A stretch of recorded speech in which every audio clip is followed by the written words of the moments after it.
谁说卖家不会被诈骗？我4月份的时候啊，就被诈骗了3万多台币的一个货款。我先说结论好了，如果你是一个海外跨境的一个卖家，你的那个第三方的金流是用信用卡刷卡，请你要跟你的金流公司讲说，一定要打开3D 的功能。什么是3D？就是说你现在刷卡买东西的时候，它不是手机会出现那个什么6位数的那个讯息吗？什么1、2、3、4、5、6啊那些数字嘛，你要把这个数字填到你的网页上面去，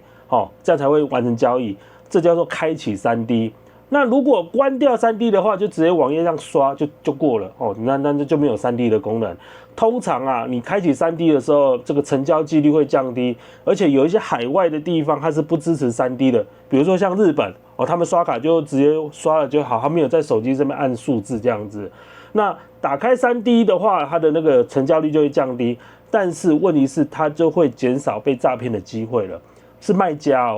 故事是这样的，4月份的时候，有一个俄罗斯的买家，他跟我买这台平板，这台平板上非常特别啊，它没有前后镜头，它是将外部的 HDMI 讯号灌进去之后，然后那个什么 Facebook 啊去抓那个镜头在做直播的时候，它不是抓前后镜头，它是抓那 HDMI 的讯号做直播的来这样丢出去，他就跟我买这个设备就这个订单，你看他是寄到这个俄罗斯这样子。但是俄罗斯啊就非常头大，因为我们台湾的货运公司都没办法寄到俄罗斯去，所以我就写 mail 跟他讲说，这个东西没有那么快可以寄出去，我要想办法克服一些技术的问题，这样子也联络了很多的一些奇奇怪怪偏门的一些货运公司啊，终于有一家跟我讲说可以由中国大陆寄出去，所以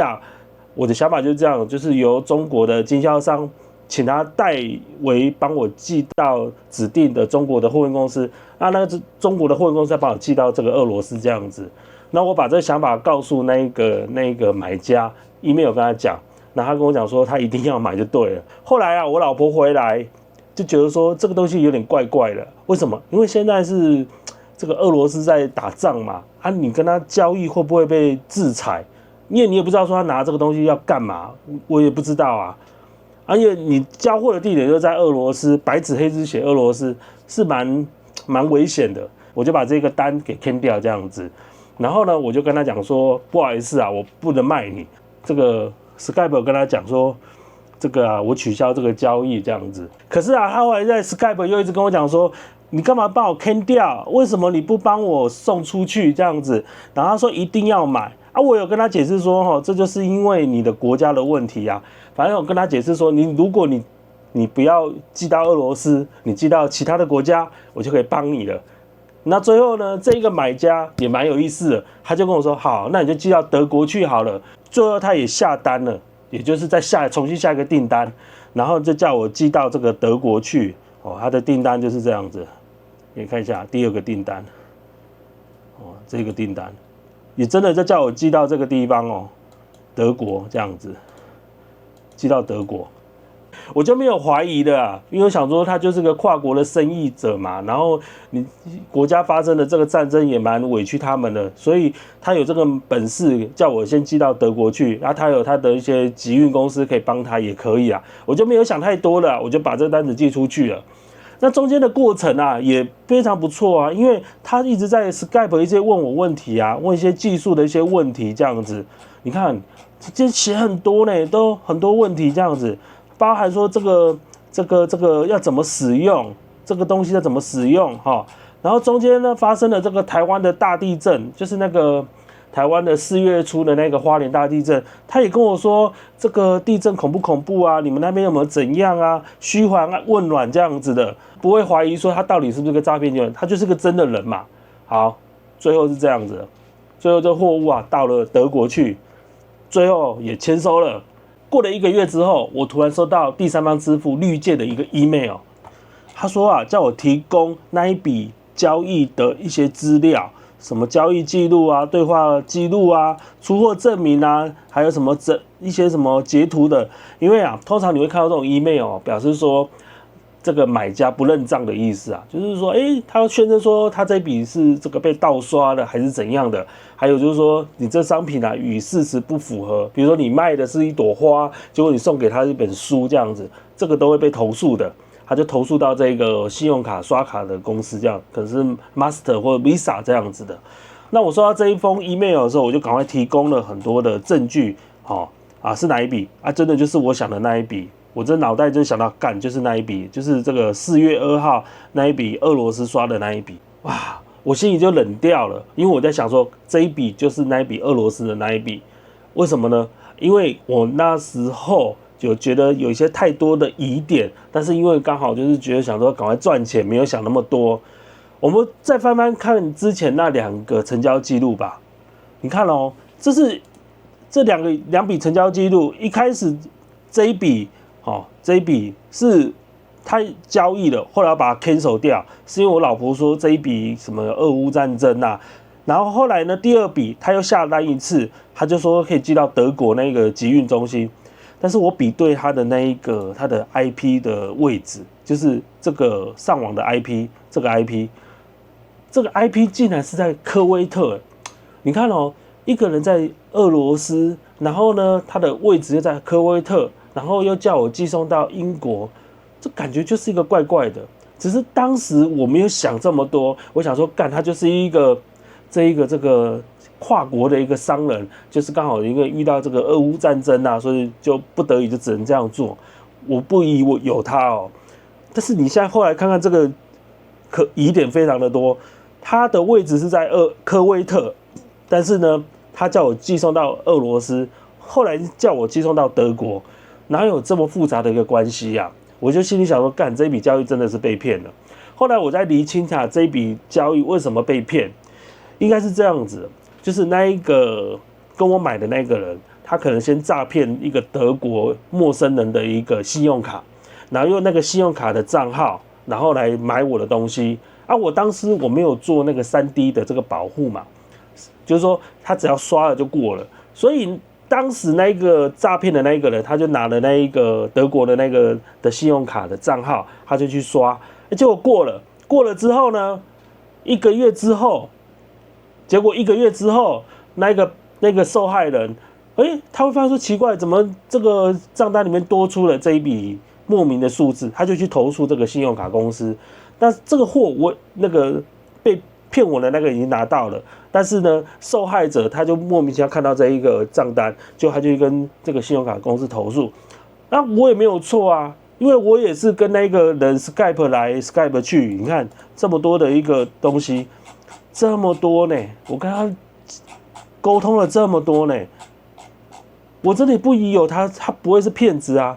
就是骗子，就是真的是骗子。我也丢了很多资料给那个律界，证明说我真的是受害者。但是因为你自己没有用3D 这件事情，你就是理亏了，那你被骗了，那没办法。如果你今天有用3D 的话，那么至少你还站得住脚，因为至少说手机就在旁边啊。那你没有，你把3D 给关掉了，那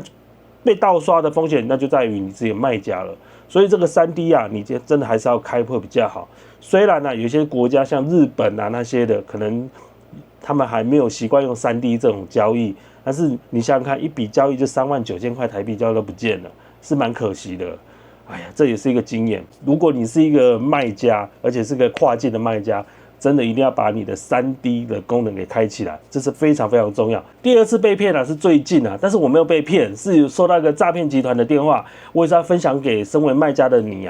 可能要特别注意。我就收到一个电话说，他跟我说，请你卖我那个什么。NVIDIA 的晶片，他说拜托你卖给我，他叫我卖给他，我就跟他讲说我没有卖晶片啊，他跟我说你有卖，我有卖那个晶片，他说他从那个香港的那个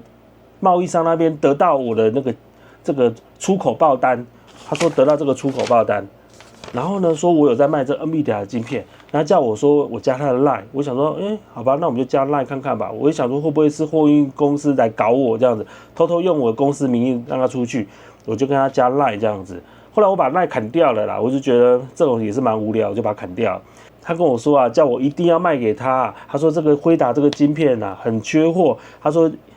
如果你卖给他的话，1000万他给我300万这样子。然后呢，反正就讲一些天花乱坠的，还跟我讲说，你看这就是你的证据啊，这是你的出口报单啊，你看你有卖给香港的，拜托你卖给我。我心想说没有，我怎么没有卖啊？怎么会卖给他？我刚拿到这个出口报单，我就心里想说，奇怪，到底谁哪一家货运公司、哪一家报关行冒用我公司的名义去弄出一个假的出口报单？这个假出口的金额是到千万等级的呢。那我如果被假冒的话，不是很水小吗？多出了一笔假的出口的一个数字，我明明就没有出这个什么 NVIDIA 的晶片。但是如果他真的货运公司做出这个假的东西的话，那么我可能算是个假交易，这个我一定要查清楚。好险啊，我认识的蛮多的货运公司也有加他的 LINE， 然后我就赶快传给我的那个货运公司看。货运公司跟我说，这几款的真的是 gay 啊，他说是假的啊，他说真的出口报单是长这样子，就是这边是空白的。但是这个假的出口报单啊，下面是有盖一个印章的。他说出口报单是不会盖印章的，还有很多的细节啊，我也把它整理出来了。还有那个出口报单上面的这一个单号，应该是什么 CX 什么什么，然后斜线。但是这个家伙的出口报单是一个很奇怪的数字，你看，它就是一坨数字这样子，这个是假的啊。正确的出口报单的话，应该是什么 CX 什么什么，然后斜线什么啊？这个就是一个特征啊。另外啊，这个出口报单有很多格式也怪，比如说这个出口的国家这边啊，你看这个单子比较准，它这边写香港，但是真正的出口报单不是这样写的，它应该是会画一个这个才对，应该是这样子。一个框这样才对的。我那时候心里大概已经有底了，我就把他传给我的这个假出口报单列出了许多的疑点出来，这么多疑点，还有这个什么加印章，大概我心里已经有底了，大概有8、9成知道应该这个是假的。但我觉得很奇怪是说，他干嘛要弄一个假出口报单给我，然后一直问我说要不要卖他什么辉达的晶片，这到底有什么目的啊？我真的搞不懂他这样做有什么目的，我真的不懂。但我也不想了解说他到底有什么目的啊，反正我知道是假的。他可能是希望我跳入这个坑之后，然后呢再继续看看人性怎么样。哎呀，这个也太复杂了。虽然我知道说这个出口报单有8成的几率是假的，但是我还是没办法真正的得知是不是真的假的。于是到隔天星期一的时候，我就打电话到那个政府单位关贸总局。我就请他说，你可不可以帮我调出说这个我公司啊，这半年内所有出口的笔数？他说他没办法调查啊。我跟他讲说我就是负责的，他说也没办法调查。但最后熬不过我，他就给我海关的电话。那海关他就给我那个桃园关的电话，我就打给他啊。桃园的海关我就跟他讲再重复这件事情，然后他就很乐意的帮我查，结果我发现是假的。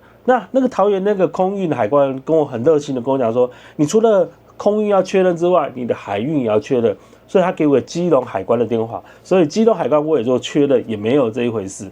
啊，所以这件事也是就真相大白了。反正他就是那个假的出口报单，我不知道他的目的，他怎么诈骗啊？因为我也不想，我不是那种贪心的人。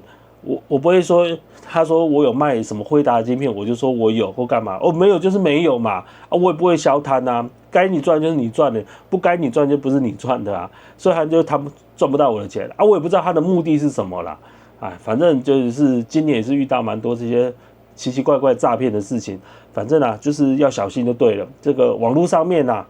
有一些什么不明的来源一些连结还有一些 LINE 的电话叫你加入，那个都要小心